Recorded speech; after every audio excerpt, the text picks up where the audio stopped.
ஓம் விக்னேஸ்வரா போற்றி, ஓம் நவக்கரணர்களை போற்றி. மகர ராசி நேயர்களுக்கு வணக்கம். மகர ராசியில் பிறந்துட்டோம். நம்ம நல்லா இருக்கணும், காரிய அனுகூலம் ஆகணும், வெற்றி மேல் வெற்றி கிடைக்கணும், தொட்ட காரியம் தொடங்கணும், இந்த உலகம் நம்மளை திரும்பி பார்க்கணும், நம்ம வாழ்க்கையில் நல்லபடியாக முன்னேறணும், நியாயமான முறையில் நியாய நீதி தர்மத்துக்கு உட்பட்டு நல்லபடியில் இருக்கணும். அப்படின்னா நீங்கள் சில காரியங்களை பண்ணணும். உங்கள் ராசிக்கு உட்பட்டு தான் சொல்கிறேன். நீங்கள் எந்த லக்கணத்தில் பிறந்தாலும் சரி, உத்திராடம், திருவோணம், அவிட்டம் எந்த நட்சத்திரம் இருந்தாலும் சரி, மகர ராசியில் பிறந்துட்டீங்க, நீங்கள் இந்த காரியத்தை பண்ணினீங்கன்னா மிகச்சிறப்பாக இருக்கும். இது வேத ஜோதிடத்துக்கு உட்பட்டு சொல்கிறது தான். சரியா நேயர்களே, இந்த காரியத்தை நீங்கள் பண்ணுங்க, நல்லா இருப்பீங்க. என்ன செய்யணும் சார் அப்படின்னா, உச்சந்தலையில் நான் சொல்ல பொருளை வைக்கணும். நீங்கள் ஒரு பூஜை பண்ணிவிட்டு, அந்த பூஜை மூலிமா ஒரு பொருளை தயார் பண்ணிவிட்டு, அந்த பொருளை நீங்கள் தலை மேலே வைக்கணும். அது என்ன சார் பொருள் அப்படி பார்த்தோம்னா, அது ஒன்றும் கிடையாது, தர்ப்பப்புல் தான். தர்ப்பப்புல்லை என்ன பண்ணுறோம்னா, ஒரு பூஜையில் பயன்படுத்தி அதை என்ன பண்ணுறோம்னா, தீபத்தில் எரித்து அதை மையாக்கி உச்சந்தலையில் வைக்கணும். இதை பற்றி தான் இந்த வீடியோவில் சொல்ல போகிறேன். இதை எப்படி செய்யணும், என்றைக்கு செய்யணும், அதனால் என்ன பலன்கள், அதை பற்றி தான் சொல்ல போகிறோம். இது ஒரு சின்ன செயல்பாடு தான். அதாவது அந்த செயல்பாடை வழிபாடோடு செஞ்சு செய்கிறோம். வீட்டிலே உட்காந்து செய்யலாம். சரியா?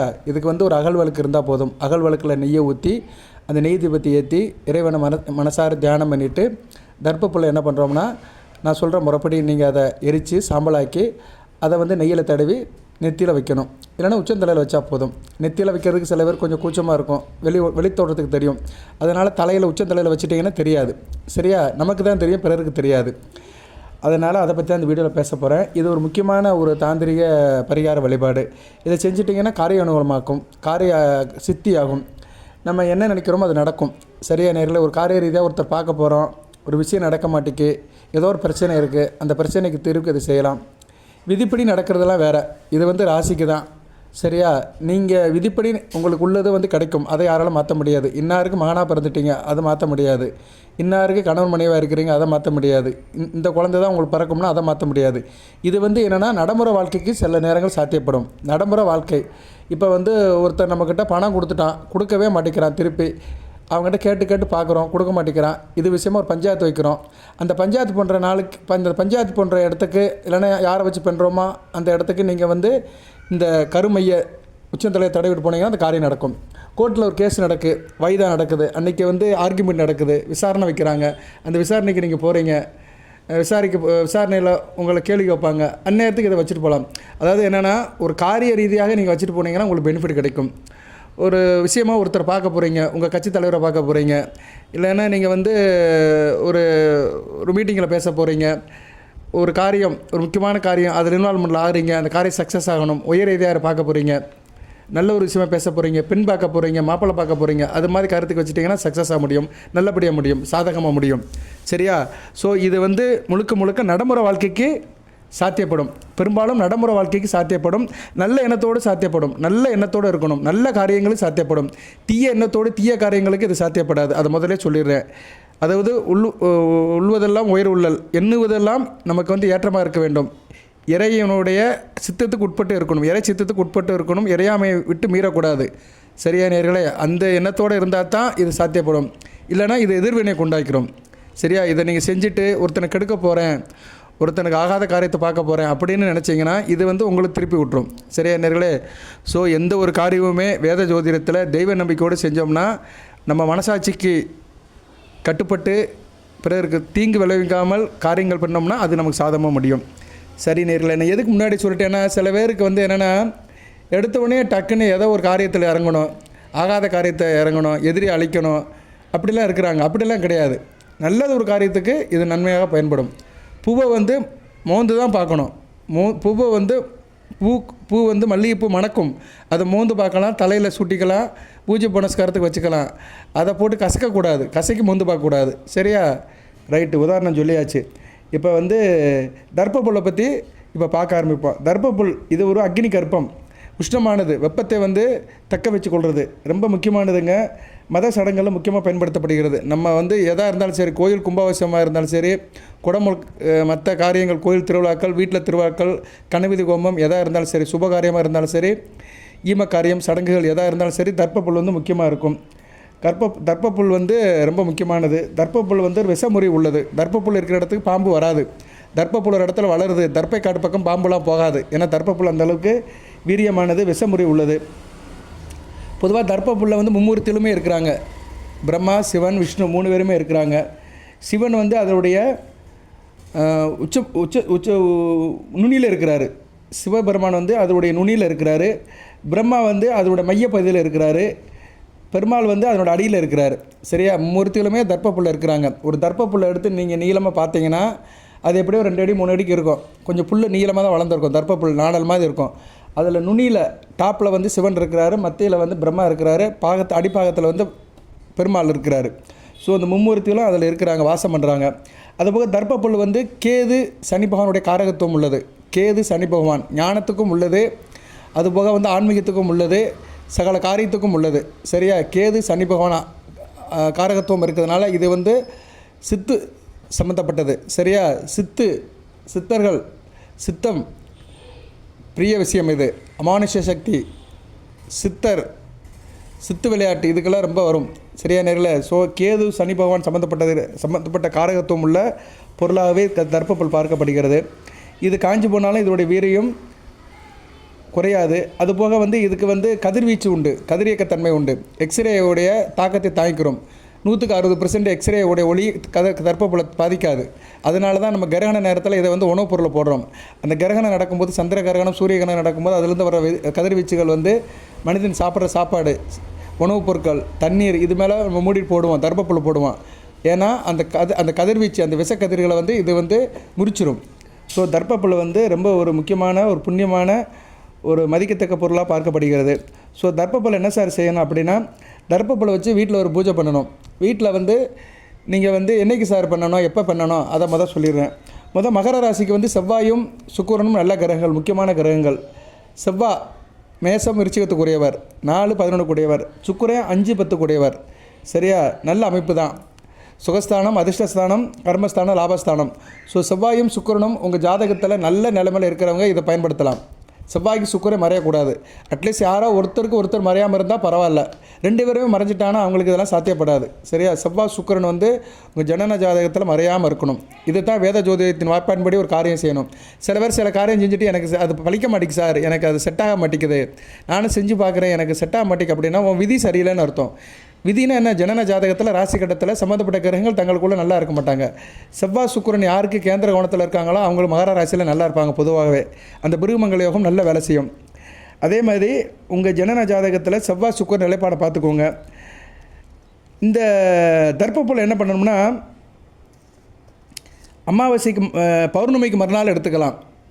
பௌர்ணமி நிறைஞ்ச பௌர்ணமிக்கு மறுநாள் தேய்பிறை பிரதம அன்னைக்கு தான் இந்த பூஜை பண்ணணும். சரியா? தர்ப்பப்புல் என்ன பண்ணணும்னா பூஜை அறையில் வச்சு பண்ணணும். காலையில் பண்ணிடலாம். காலையில் நீங்கள் வந்து எந்த கிழமையில் பண்ணுறீங்களோ அந்த கிழமையில் அதை உரையில் பண்ணிடுங்க. சரியா? அந்த ஓரை வரும். ஏன்னா நான் திதி தான் சொல்கிறேன். தேய்பிறை பிரதம திதி, அதாவது பௌர்ணமிக்கு மறுநாள் வரும். அன்னைக்கு பண்ணலாம். இல்லைன்னா நிறைஞ்ச அமாவாசை அன்னைக்கு பண்ணலாம். இல்லைன்னா கார்த்திகை நாள் வரைக்கும் பண்ணலாம். கார்த்திகை நட்சத்திரம் வர அன்னைக்கு பண்ணலாம். சரியா நேரில்? இதெல்லாம் நோட் பண்ணி வச்சுக்கோங்க. அதாவது பௌர்ணமிக்கு மறுநாள் பண்ணலாம், தேய்பிறை பிரதம அன்னைக்கு பண்ணலாம், நிறைஞ்ச அமாவாசை அன்னைக்கு பண்ணலாம். அதுபோக வந்து கார்த்திகை நட்சத்திரம் வர அன்றைக்கும் பண்ணலாம். சரியா? கார்த்திகை நட்சத்திரம் மாதம் வரும், அன்றைக்கும் நீங்கள் பண்ணலாம்.